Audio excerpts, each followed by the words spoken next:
자유케 하신 그 주님을 기대하면서 승리를 주신 주님께 승리를 주신 주님께 찬양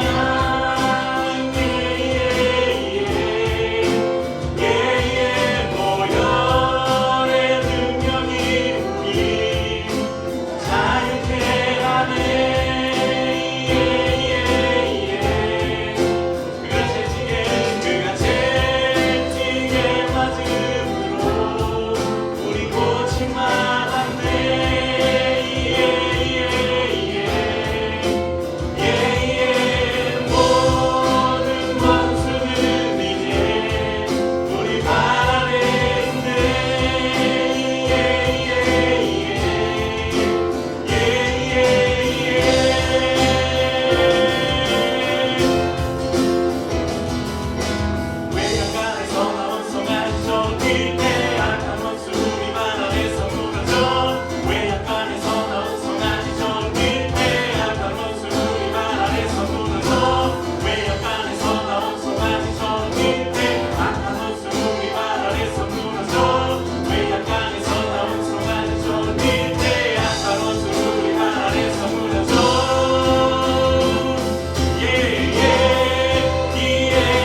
시작하겠습니다.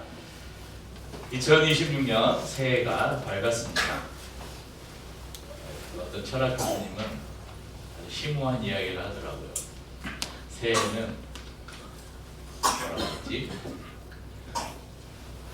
까먹었다. 어떤 이야기요? 조금 전까지 생각이 났었는데 반복되는 이거네요. 새해가 반복되는 새로움인가? 새로움의 반복인가? 반복되는 새로움인가? 새로움의 반복인가? 철학자들이 하는 이야기니까 그냥 그런 이야기가 있다. 그러면서 뭐 막 이야기를 하더라고요. 너무 어려워서 뭔 말인지 모르겠어요. 이제 올 한 해 첫 예배고 첫 설교잖아요. 항상 처음이 굉장히 의미가 있고 중요해서 새해 첫 말씀을 어떤 말씀을 나눌까 오랜 시간 이렇게 기도하고 고민하던 차에 제가 날마다 여러분 똑바로 신앙생활 하십시오, 똑바로 예수 믿으십시오 이런 이야기만 하니까 좀 위로하고 축복하는 말을 해야 되겠다, 설교를 해야 되겠다 그런 마음을 주셔서 한 성경 구절이 떠오르는 거예요. 성경 그 말씀 중에 한 구절, 의로운 해가 떠올라서 비치리니. 제가 예전에 이렇게 알고 있던 성경 구절 가운데 한 부분이 이렇게 생각나서 이 구절이 어디에 나오는 구절이지 하고 찾아보니까 이 지금 말라기서 4장 2절에 나오는 말씀이었습니다. 그래서 이 말씀을 함께 나누자. 그리고 이 말씀을 자세하게 살펴보는데 오늘 이 본문이 놀랍게도 저희가 지금 시리즈로 나누고 있는 숨겨진 비밀, 구약 성경 속에 예수 그리스도가 어떻게 숨겨져 있는가 우리가 그렇게 찾아가 보는 시간을 갖고 있잖아요. 이 성경 구절이 말라기서 안에, 구약 성경의 제일 마지막 책이지 말라기서 안에 숨겨진 바로 예수 그리스도에 관한 말씀이었다는 것입니다. 이 운명적인 이거는 분명 하나님의 놀라운 계획과 섭리다, 이런 생각이 들어서 오늘 본문을 가지고 말씀을 나누려고 합니다. 또 예전에 제가 좋아했던 찬양, 외양간에서 나온 성화기 저르디, 근데 이게 이 구절에 나오는, 2절에 나오는 그런 찬양이었습니다. 1월 1일이 되면 많은 사람들이 일출 명소를 찾아서 새해 첫 떠오르는 태양을 봅니다. 혹시 올해 1월 1일, 12월 31일 밤에 어디 계양산이나 어디 동해나 어디 가서 일출 보시는 아무도 안 계시는군요. 그러니까 제가 지금의 머리를 이발을 하면서 1층의 미용실에서 미용실 사장님하고 이야기를 나누는데 미용실 사장님은 해마다 1월 1일에 일출을 보러 갔대요. 올해는 못 갔다고 하면서 그런 이야기를 하는데 저는 피곤할 텐데 그 밤에 또 차도 막히잖아요. 차도 막히고 얼마나 사람들이 많아요. 주차하기도 힘들고 그 몇 시간을 달려서 그 해가 얼마나 빨리 떠오르는지 모르죠. 금방 떠올라요. 한 10분이면 그냥 올라가 버려요. 그거 보겠다고 그 고생을 하고 그런 수고를 마다하지 않는 그런 사람들을 보면서 저런 열정이 어디서 나오는 걸까 이해가 되지 않다가도 또 나름 그 의미와 감동이 있기 때문에 그 고생을 하면서 가겠지 그런 마음이 동시에 들기도 합니다. 예배 안내 포스터에 들어간 사진은 언제인지 모르겠어요. 2020년인지 아무튼 몇 년 전에 저희 가족이 우리 네 가족이 된 이후로 아무튼 우리 가정이 처음으로 4박 5일이라는 시간을 여행을 한 적이 있었어요. 동해로 해서 쭉 동해를 따라 내려가서 저기 문경인가 어디 그래서 캠핑을 이틀 하고 캠핑을 하면서 그때 그 강원도 고성에 봉수대 캠핑장이라는 아주 바다 바로 옆에 있는 캠핑장인데 거기를 어렵게 예약을 해가지고 그때 아마 아침에 일출을 보러 간 게 아니고 그냥 텐트를 열면 일출이 보여요, 바다가. 그래서 그때 아마 제가 찍은 사진으로 기억을 해요. 멋있죠. 이렇게 해가 떠오르는데 감격스럽더라고요. 아까 저 날마다 해 떠오르는데 날마다 내일 아침에도 뜨고 모레도 뜨는 저 해를 보려고 그 사람들이 고생을 하나 그런 생각이 들다가도 저도 이 해가 떠오를 때 그 감격, 그 감동이 있어서 그렇지 또 특별할 수도 있지 그런 생각이 있기도 합니다. 마치 새로운 하루를 축복하는 하나님의 선물 같은 그런 느낌이 있었습니다. 그때의 기억을 가지고 오늘 말씀을 이렇게 보면 왜 하나님께서 우리를 축복하시면서 공의로운 해가 떠올라서 치료하는 광선을 비추리니 이렇게 표현하셨을까? 그때의 기억을 좀 떠올리니까 이 해가 이렇게 떠올라서 모든 사람들 세상을 밝게 하고 비추는 그것이 우리에게 비춰주시는 하나님의 은혜가 아닌가. 그래서 이런 표현을 쓰시지 않았을까? 그런 생각을 해봤습니다. 말라기 선지자는 바벨론 포로에서 돌아온 이후에 기원전 430년경에 활동했던 선지자인데 구약의 마지막 선지자입니다. 말라기 선지자가 활동한 이후에 이 구약과 신약을 이어주는 어떻게 보면 구약의 마지막 선지자이면서 신약의 첫 번째 선지자라고 말하는 이 세례 요한이 등장하기까지 이스라엘은 말라기 이후에 약 400여 년 정도의 암흑기를 갔습니다. 그러니까 그 이전에는 하나님께서 선지자를 통해서 또 사사들을 통해서 이렇게 하나님의 계시들을 계속 부어주셨어요. 그런데 이 400여 년 동안 그러니까 말라기 선지자의 계시가 끝난 이후에 그리고 세례 요한이 등장하기 이전까지 400년 동안 이스라엘에 아무 하나님의 계시가 없었습니다. 그것을 이스라엘의 영적 암흑기라고 합니다. 그 영적 암흑기를 앞에 두고 하나님께서 이 말라기 선지자를 통해서 그럼에도 너희에게 의로운 해가 비칠 것이다. 그 예언을 숨겨두신 것입니다. 말라기서의 저자는 일반적인 견해로는 말라기 사람의 이름이라고 말하는데 말라기서 1장 1절에 보면 여호와께서 말라기를 통하여 이스라엘에게 말씀하신 경고라 이렇게 기록됩니다. 이 말라기 우리말로 하는 말라기 히브리어로 말라키라고 하는 이 단어가 의미가 나의 사자 이런 의미예요. 그렇게 넣어보면 여호와께서 나의 사자를 통하여 이스라엘에게 말씀하신 경고라. 그래서 익명의 어떤 전달자, 선지자 이렇게 보는 사람들도 있지만 대부분의 다른 소선지서들이 다 그 선지서를 기록한 선지자의 이름을 따라서 책명을 정했기 때문에 아마 말라기서의 저자도 말라기 선지자라고 그렇게 일반적으로 봅니다. 이 말라기 선지자는 그가 활동했던 시기는 이스라엘이 절망과 회의, 냉소주의에 빠져있던 시대였습니다. 많은 유대인들이 이제 바벨론 포로 생활에서 돌아오면 이제 우리가 바벨론으로부터 해방이 되면 고대하던 메시아 왕국, 그렇게 우리가 오랫동안 기다렸던 메시아가 오시고 이 땅에 메시아 왕국이 실현될 것으로 기대했습니다.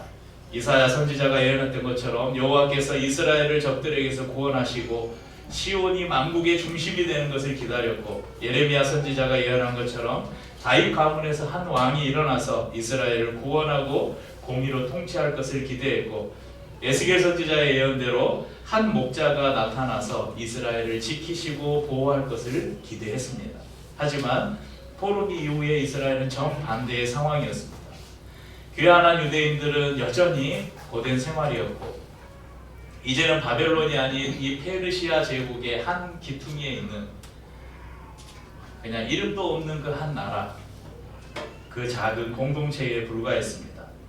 학개와 스가랴 선지자는 하나님께서 성전을 재건하게 하시고 이 성전을 통해서 너희에게 복을 주실 것이다, 이스라엘이 번창할 것이다 예언했지만 성전이 완성되었음에도 그런 일이 일어나지 않았습니다. 이스라엘 백성들은 예언자의 예언에 실망했고 냉소주의와 신앙적 회의감에 빠져들었습니다. 이러한 시대적 상황 속에서 지금 이 말라기가 활동했다는 것입니다.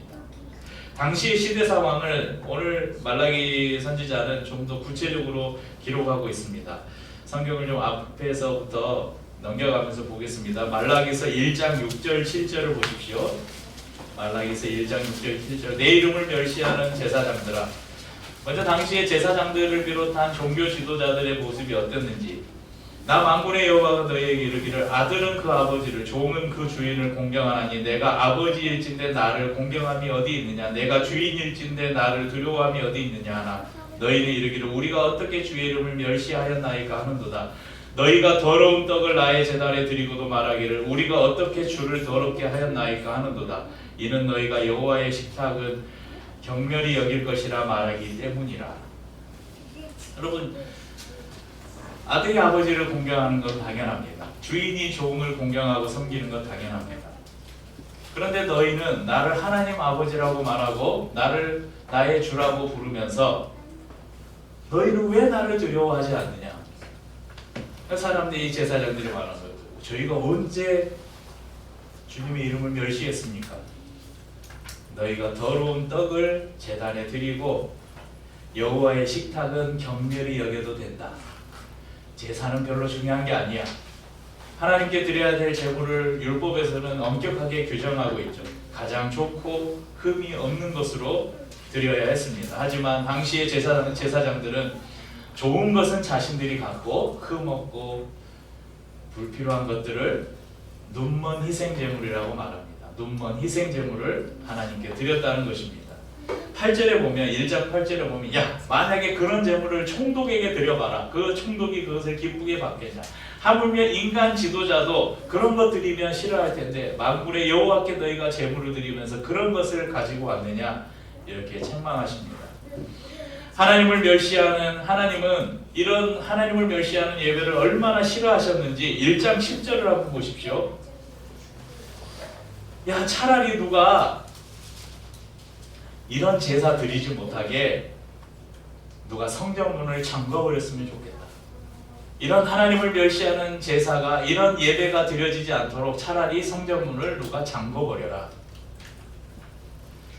2장 5절 6절을 보면 레위와 세운 나의 언약은 생명과 평강의 언약이라. 내가 이것을 그에게 준 것은 그로 경외하게 하려 함이라. 그가 나를 경외하고 내 이름을 두려워하였으며 그의 입에는 진리의 법이 있었고 그의 입술에는 불의함이 없었으며 그가 화평함과 정직함으로 나와 동행하며 많은 사람을 돌이켜 죄악에서 떠나게 하였느니라. 하나님께서 레위를 택하시고 그 레위 지파를 통해서 하나님을 예배하고 섬기는 일을 맡기셨죠. 그때 레위는 어떻게 했는가? 하나님을 경외하고 두려워했습니다. 레위의 입에는 진리의 말씀이 있었고 그의 입술에는 불의가 없어서 많은 사람들을 죄악에서 떠나게 하고 하나님께 가까이 나오게 했다고 말씀합니다. 그런데 지금 너희 레위 지파 후손들, 레위 지파의 뒤를 이은 너희 제사장들은 지금 어떻게 하고 있느냐 하는 것입니다. 하나님을 경외하기는커녕 하나님을 멸시하고 2장 8절의 말씀처럼 자신들만 옳은 길에서 떠난 것이 아니라 다른 많은 사람들까지 하나님의 율법을 거스르게 만들고 있었다는 것입니다. 백성들 또한 이방 사람과 통혼하고 하나님 안에서 이룬 가정을 소중히 여기지 않았습니다. 또한 3장 8절에 보면 이스라엘 백성들이 도둑질했다고 책망합니다. 백성들이 말해요. 우리가 언제 어떻게 주님의 것을 도둑질했습니까? 하나님은 너희가 도둑질한 것은 11조와 봉헌물이다. 이것은 뭐냐면 하나님께 마땅히 드려야 할 것들을 너희가 드리지 않고 너희 호주머니에 입마에 포켓했다는 거예요. 제사장들뿐 아니라 온 나라가 하나님의 것을 도둑질했다고 말씀하면서 하나님의 것을 하나님께 드리라고, 곧 온전한 11조를 하나님께 드리라고 말씀하십니다. 그러니까 이 말씀은 여러분 11조 헌금 잘하라고 하나님이 주신 말씀이 아니에요.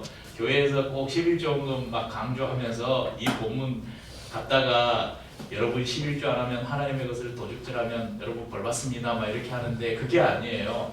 말라기 선지자를 통해서 당시 이스라엘 백성들이 얼마나 지금 타락했는지, 얼마나 하나님을 멸시하고 있는지를 지금 지적하고 있는 거예요. 하나님이 마땅히 받으셔야 될 그 예배와 하나님께 마땅히 드려야 될 그 헌물, 그 예물을 자신들이 가로채고 있었다는 거예요. 도둑질하고 있었다는 거예요. 그것을 다시 온전하게 회복하라는 지금 말씀을 하고 있는 것입니다. 3장 13절 15절 보십시오. 13절에서 15절 여호와가 이르노라 너희가 완악한 말로 나를 대적하고도 이르기를 우리가 무슨 말로 주를 대적하였나이까 하는도다. 이는 너희가 말하기를 하나님을 섬기는 것이 헛되니 만군의 여호와 앞에서 그 명령을 지키며 슬프게 행하는 것이 무엇이 유익하리요. 지금 우리는 교만한 자가 복되다 하며 악을 행하는 자가 번성하며 하나님을 시험하는 자가 화를 면한다 하노라 하니라. 저는 이 구절을 읽으면서 마음이 뜨끔했는데 여러분들은 들으면서 좀 뜨끔하지 않습니까? 우리는 쉽게 말해요. 저는 하나님을 경외합니다. 저는 결코 하나님을 대적하지 않습니다. 저는 하나님을 신뢰합니다. 그런데 여러분 실상 우리가 살아가는 삶은 어떻습니까? 내가 이렇게 열심히 신앙생활하는 게 뭔 유익이 있을까? 야, 하나님의 말씀을 어떻게 다 지키고 살아? 이건 불가능한 일이야. 적절하게 타협하면서 살아야지. 야, 저 사람 봐. 저 사람은 교만하고 악을 행하고 하나님을 시험하기도 하고 심지어는 저 사람은 교회 다니는데 저 사람 교회 집사고 장로고 권사래. 근데 저렇게 사는데도 잘 되잖아. 굳이 뭐 그렇게 열심히 믿을 필요 있어? 이런 생각 여러분 한 번쯤은 해보지 않으셨습니까? 이스라엘의 영적 암흑기로 들어가는 그 시기의 상황과 지금 우리가 살아가는 이 시대의 교회의 상황, 특별히 한국교회의 상황이 별반 다르지 않은 것 같습니다. 하나님의 것을 도둑질하고도 내가 언제 그랬냐고 항변하고 불법을 행하고 타인의 마음을 아프게 하면서도 다 하나님의 영광을 위한 것이라고 그렇게 말하면 모든 것이 다 신앙 안에서 아름다운 것으로 포장되어 버리는 그런 현실에 우리가 살고 있습니다. 강동구에 있는 한 대형 교회는 아들에게 교회를 세습해 주면서 큰 교회는 큰 십자가입니다. 그래서 이 큰 십자가를 다른 사람에게 줄 수 없어서 저희 아들에게 지우려고 합니다. 그래가지고 아들에게 교회를 물려줬어요. 서초구의 한 교회는 불법으로 서울시의 도로 지하를 점유해서 예배당을 지었습니다. 1심 판결에서 그 불법이라고 원상복구하라고 판결을 했어요. 그런데 그 교회에 얼마나 많은 정치 법조인들이 많이 다니는지 몰라요. 아마 어마어마하게 요즘에 그 쿠팡 사태 말하는 그 대관 업무하는 사람들 있죠. 이 교회에도 아마 그런 사람들이 꽤 많을 거예요. 그래서 결국 2심에서 원상복구 명령이 부당하다. 그래서 원상복구 안 해도 된다. 이렇게 얼마 전에 판결이 났어요. 이 교회가 그 성전을 건축해 그 교회 건물을 건축해 놓고 그 입당 예배를 드리는 날 크게 뭐라고 걸었는지 아세요? 하나님이 하셨습니다. 언제 하나님이 그걸 했어요? 그런데 어제 저희가 밤늦게 저희 아내가 이제 목포 갔다 오는 길에 저희가 미리 마중을 나가서 만나서 저녁 먹고 좀 늦은 시간에 영화를 한 편 보고 왔어요. 오랜만에 신의 악단이라는 얼마 전에 개봉 12월 31일날 개봉한 영화인데 꼭 보십시오.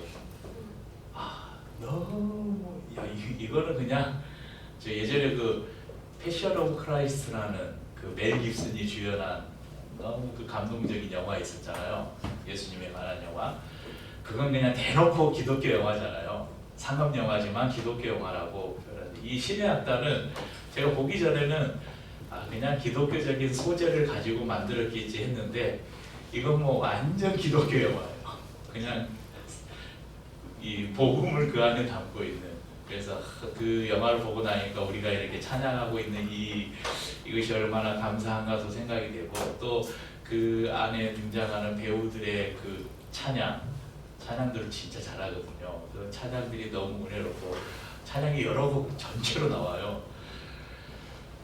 제일 마지막에 나오는 그 장면, 이거 너무 스포하면 안 되니까. 근데 영화를 보면서 다 너무 은혜로웠어요. 너무 좋은데 제일 마지막 장면에 사랑의 교회가 나와가지고 사랑의 교회라고 하면 안 되는데 서초구의 S 교회가 나와가지고 그 교회가 장소를 아마 예배 끝나고 빌려줬나 봐요. 그래서 목사님부터 성도들까지 다 마지막 장면에 등장하는 거 보고 영화 저래서 배려받다.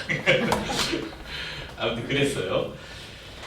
그리고 며칠 전에는 3분에 있는 한 교회의 원로 목사님이 그 교회의 아들이 부목사로 있는데 이 아들이 개척을 하려고 하니까 교회에서 개척 자금으로 40억을 좀 해주십시오. 그랬다가 그래도 다행히 당회에서 아마 이 교회는 그래도 당회가 건강하게 작동을 하고 있었나 봐요. 당회에서 안 됩니다. 그래서 부결을 시켰고 성도 한 명은 이게 관철되면 나는 분신하겠다. 그래서 막 소동이 일어나서 아무튼 뭐 목사님들 사이에 페북에서는 한바탕 난리가 났어요. 왜냐하면 이 목사님이 우리나라의 강해설교회 대가시고 목회자들 성도들로부터 굉장히 존경받는, 저도 이름을 잘 알고 있고 이분의 뭐 이야기들을 잘 알고 있기 때문에 이분이 뭐 하나님의 열심이나 우리의 삶은 구원받은 게 중요한 게 아니라 구원 이후의 삶이 중요합니다. 막 이런 설교로 사람들을 이렇게 감화시키고 막 이렇게 설교하고 그랬는데 아무튼 그런 일이 있어가지고 사람들이 참 적지 않게 저 한국교회 그래도 좋은 어른이라고 생각했던 분이 어떻게 저럴 수가 있을까 또 한 번 실망하는 그런 일들도 있었어요. 과연 뭐 그런 일들만 있겠습니까? 제가 이렇게 강단에서 목사님들을 욕하고 한국교회 이렇게 비판하는 게 한편으로는 좀 조심스럽기도 한데 여러분 상처는 드러내야 돼요. 드러내야 고치죠. 여러분 이거는 대형 교회만 일어날 수 있는 일이 아니에요. 저희 교회에서도 충분히 일어날 수 있는 일이에요. 그래서 여러분들도 저를 잘 감시하셔야 돼요. 저 목사가 하긴 저희 교회 뭐 제가 뭐 이렇게 뒤로 뭐 해먹을 건 별로 없지만 그래도 혹시 아나요? 만원 2만원 이렇게 목사가 몰래 재정에 손댔다가 나중에 그게 교회가 커지면 100만원이면 1000만원, 2000만원 몇 억씩 되는 거예요. 여러분들 우리 홈페이지에 항상 다음 달 2월 첫 주가 되면 1월 달 재정이 다 정리돼서 올라가요. 거기서 지출 내역을 보시고 목사님 이건 어디다 쓴 거예요? 이렇게 의심이 되는 게 있으면 물어보셔야 돼요. 목사님 이게 해보니까 계산이 안 맞는데요? 감시하셔야 됩니다. 설교를 열심히 듣다가 목사님 그거는 제가 알고 있는 하나님과 좀 다른 이야기인데요. 그거는 성경이 말하는 게 아닌 것 같은데요. 이런 비판을 여러분들이 하셔야 돼요. 이렇게 우리 주위에 일어나는, 특별히 한국교회 안에서 일어나는, 그리고 크리스찬들 사이에서 일어나는 이런 일들 가운데 하나님은 어디에 계십니까? 도대체 어떤 일을 하나님이 하셨습니까? 도대체 어떤 것이 하나님의 뜻입니까? 저는 도무지 알 수가 없습니다. 오늘 본문 4장 1절에 보면 용광로 불 같은 날이 이를 것이라 말씀합니다. 심판의 날을 말합니다. 교만한 자와 악을 행하는 자는 다 지푸라기 같을 것이라 말씀합니다. 여러분 용광로에 지푸라기를 던지면 어떻게 되겠습니까? 순식간에 뿌리며 가지며 아무것도 남지 않고 순식간에 사라져 버릴 것입니다. 악인들은 그렇게 될 것이라고 하나님은 말씀합니다. 하지만 하나님은 그런 심판의 메시지만 우리에게 주시는 것이 아니라 오늘 여러분들과 이 새해 첫 주에 정말 나누고 싶은 말씀의 핵심은 그 다음 2절과 3절 말씀입니다. 하나님은 우리에게 소망을 주십니다. 세상이 이렇고 우리가 복음을 따라 살아가는 것이 참 힘들고 어려울지라도 하나님을 따라 사는 삶이 때로는 힘들고 지칠지라도 어떤 때는 정말 천국이 있나? 하나님이 계시나? 내가 이렇게 사는 것이 맞나? 저 예수 안 믿는 사람처럼 나도 그냥 살아볼까? 이런 의심이 들 때 그럼에도 우리가 포기하지 않고 하나님을 경외함으로 우리가 살아간다면 하나님이 우리에게 약속하시는 것입니다. 2절 다시 한번 큰 목소리로 읽겠습니다. 내 이름을 경외하는 너희에게는 공의로운 해가 떠올라서 치료하는 광선을 비추리니 너희가 나가서 외양간에서 나온 송아지같이 되리라. 아멘. 이 공의로운 해는 의심의 여지 없이 예수 그리스도를 대표합니다. 말라기 선지자가 구약의 마지막 선지자라면 예수님은 기나긴 암흑기를 밝혀줄 밝은 빛으로 우리 가운데 오셨고 역사의 마지막 선지자로 이제 다시 오실 것입니다. 우리는 구약 성경 속에 숨겨진 예수 그리스도를 나누면서 자주 빛 대신 예수 그리스도에 대해서 말씀을 나눴습니다. 예수님도 직접 자신을 빛이라 선포하셨죠. 요한복음 8장 12절에 이렇게 말씀합니다. 예수께서 또 말씀하여 이르시되 나는 세상의 빛이니 나를 따르는 자는 어둠에 다니지 아니하고 생명의 빛을 얻으리라. 또한 세례 요한의 아버지 사가랴는 세례 요한이 예수님의 길을 예비할 것을 말하면서 예수님에 대해서 다음과 같이 말합니다. 이것은 이 사가랴가 구약 성경을 이미 알고 있는 사람이기 때문에 이 말라기 선지자의 이 예언을 인용해서 말한 것입니다. 누가복음 1장 78절 하반절에서 79절 같이 읽죠. 이로써 돋는 해가 위로부터 우리에게 임하여 어둠과 죽음의 그늘에 앉은 자에게 비치고 우리 발을 평강의 길로 인도하시리로다 하니라. 사가랴가 마리아의 뱃속에 있는 예수님을 보면서 이렇게 예언하는 거예요. 내 아들 세례 요한은 이 예수님의 주의 길을 예비할 자로 하나님이 이 땅에 보내셨다. 지금 이 마리아의 태중에 있는 이 예수님은 바로 말라기 선지자가 예언한 것처럼 돋는 해가 위로부터 우리에게 임하여 어둠과 죽음의 그들의 앉은 자에게 비치고 우리 발을 평강으로 인도하실 분이다. 이렇게 예언한 것입니다. 빛 대신 예수님께서 우리에게 빛을 비춰주시는데 그 빛을 치료하는 빛이라고 말합니다. 성경에는 이 광선, 치료하는 광선을 다른 말로는 날개라고도 이 본문의 단어에 보면 또 날개라고도 그렇게 표현이 됩니다. 그러니까 하나님께서 우리의 빛을 비춰주시고 그분의 날개로 우리를 덮어주신다는 것입니다. 그분의 날개로 덮어서 우리를 치료해 주십니다. 우리의 전인격을 고치시는 분이십니다. 우리의 영혼의 아픔을 고치시고 우리의 마음의 병을 고치시고 우리의 육체의 연약함까지도 고치시는 분이십니다. 이사야서 53장 5절은 말씀합니다. 그가 찔림은 우리의 허물 때문이요 그가 상함은 우리의 죄악 때문이라. 그가 징계를 받음으로 우리는 평화를 누리고 그가 채찍에 맞음으로 우리는 나음을 받았도다. 베드로전서 2장 24절에도 말합니다. 친히 나무에 달려 그 몸으로 우리의 죄를 담당하셨으니 이는 우리로 죄에 대하여 죽고 의에 대하여 살게 하심이라. 그가 채찍에 맞음으로 너희는 나음을 얻었나니. 많은 사람들이 그런 질문을 해요. 예수님께서 인류의 죄를 대속해서 대신 제물이 되는 거잖아요.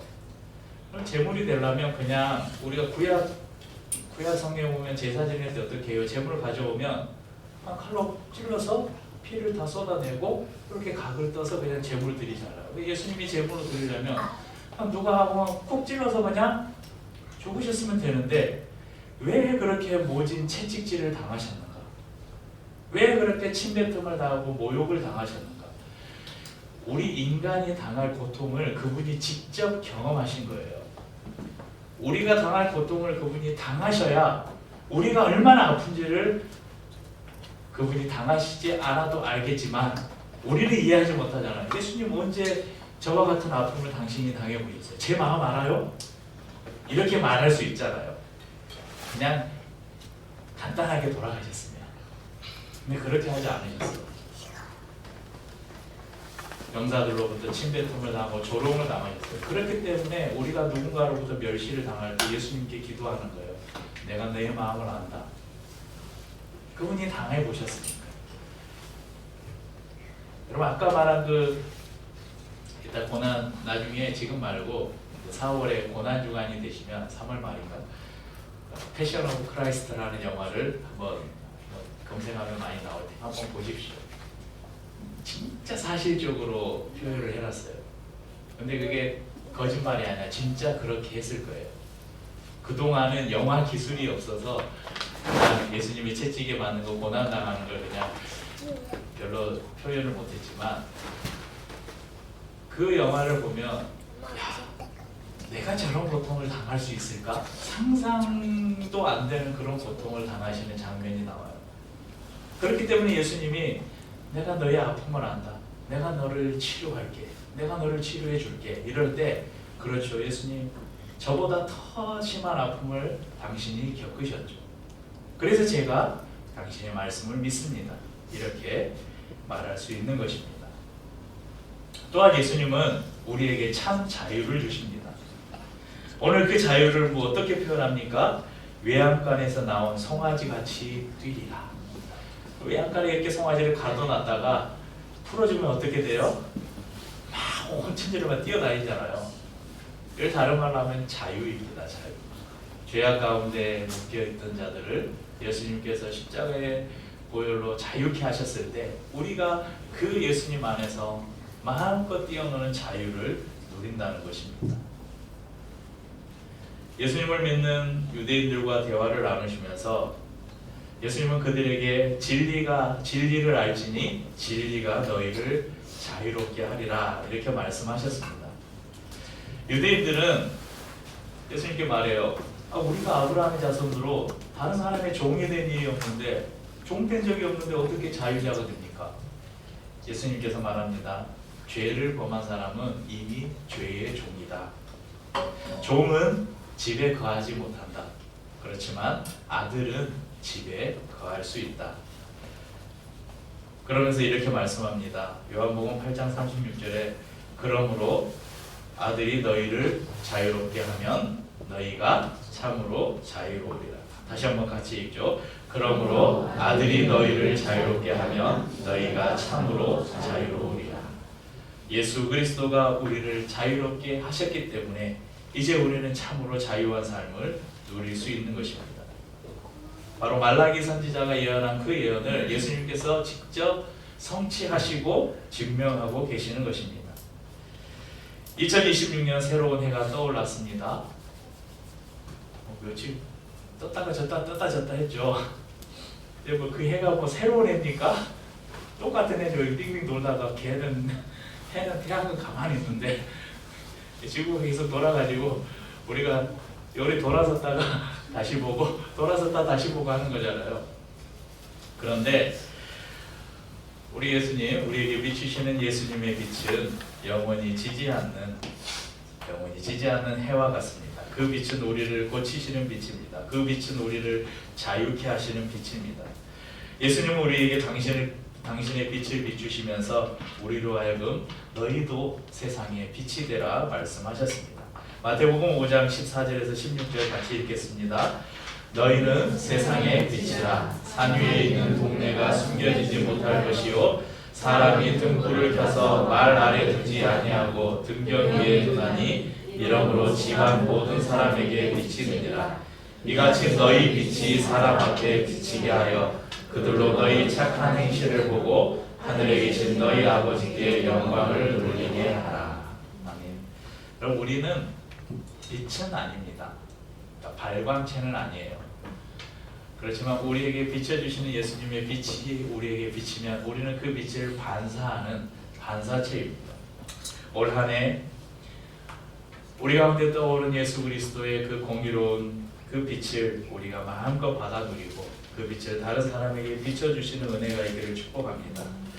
우리를 자유케 하시는 그 자유함으로 또 다른 죄악 가운데 묶여있는 자유하지 못한 사람들을 자유케 하는 그런 삶을 사시기를 축복합니다. 빛을 누리고 빛을 전하는 삶, 자유를 누리고 자유를 자유케 하는 삶을 사시는 모든 우리 기류의 교회 가족들 되시기를 우리의 빛이시고 구원이신 예수님의 이름으로 축복합니다.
주의